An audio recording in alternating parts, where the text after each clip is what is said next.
অভিভাবকের কোলে শিশুর মরদেহ, সাথে আছে পুলিশের একটি দলও। আইনশৃঙ্খলা বাহিনীর সদস্যদের উপস্থিতিতে আন্দাজ করা যায় শিশুটি স্বাভাবিকভাবে মারা যায়নি।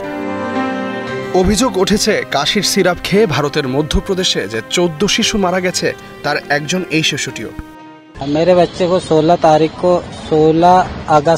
গত 16 আগস্ট আমার ছেলেটার সামান্য ঠান্ডা লাগে, ওকে ক্লিনিকে নিয়ে যাই।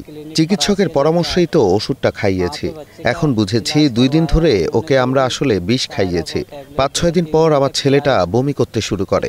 এরপর আরও উন্নত চিকিৎসার জন্য বিভিন্ন জায়গায় ছোটাছুটি করেছি। কয়েক দফা ডায়ালাইসিসও করানো হয়। শেষ পর্যন্ত আমার ছেলেটা মারা যায়।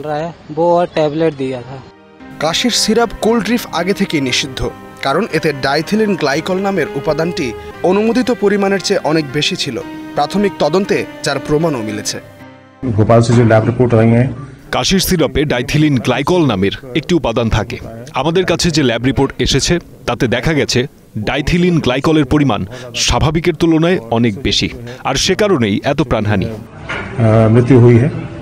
কাশির সিরাপ খেয়ে 14 শিশুর মৃত্যুর খবরে ক্ষোভে ফেটে পড়েছেন সাধারণ মানুষ। মধ্যপ্রদেশ তো বটেই, প্রতিবাদ ছড়িয়ে পড়েছে ভারত জুড়ে। প্রশ্ন উঠেছে, নিষিদ্ধ হওয়ার পরও মধ্যপ্রদেশে এই ওষুধ বিক্রি হচ্ছে কিভাবে? একাধিক রাজ্যে নিষিদ্ধ একটি ওষুধ কিভাবে এতদিন ধরে মধ্যপ্রদেশে বিক্রি হচ্ছিল? এটা তো একেবারেই প্রশাসনিক হত্যা। এখন এসে মুখ্যমন্ত্রী বলছেন মধ্যপ্রদেশেও এটি নিষিদ্ধ করা হয়েছে, কিন্তু তদারকি ছাড়া শুধু নিষিদ্ধ করা কোনো সমাধান হতে পারে না। আমরা জানতে চাই প্রশাসনের আসলে কাজটা কি। চমকপ্রদ তথ্য হলো, চিকিৎসকের পরামর্শেই এই কোল্ড ড্রিফ ওষুধ গ্রহণ করেছিল মারা যাওয়া শিশুরা। পুলিশ বলছে প্রবীণ সনি নামের এক চিকিৎসক এটি গ্রহণের পরামর্শ দিয়েছিলেন।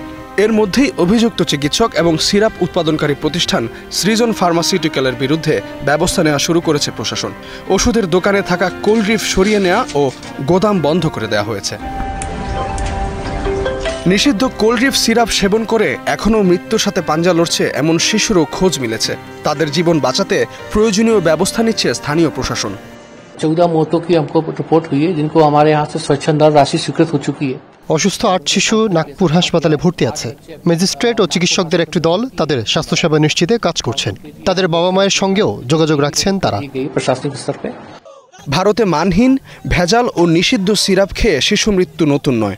2022 সালে ভারতীয় প্রতিষ্ঠান থেকে উৎপাদনের পর রপ্তানি করা কাশির ওষুধ খেয়ে আফ্রিকার গাম্বিয়ায় প্রাণ হারায় কমপক্ষে 70 শিশু। ইস্তেহাদুল মাহমুদ, স্টার নিউজ।